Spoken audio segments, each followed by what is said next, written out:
Isang magandang umaga na naman mga kalawit. So ngayon mga kalawit, magandang umaga dahil birthday na naman ang inyong kalawit. So ano masasabi mo sa daddy? Ano? So yun po mga kalawit.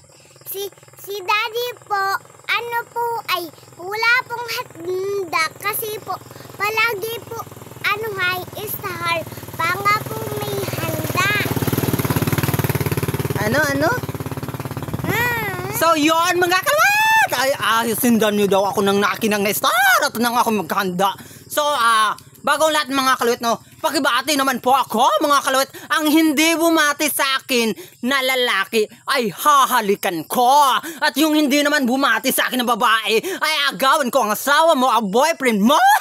Ay, umiyak ka na. Nako, nakakakabayan. So, yun lang mga kalawit. Babosh, I love you. Mwah. Ikaw? Baboy, I love you more.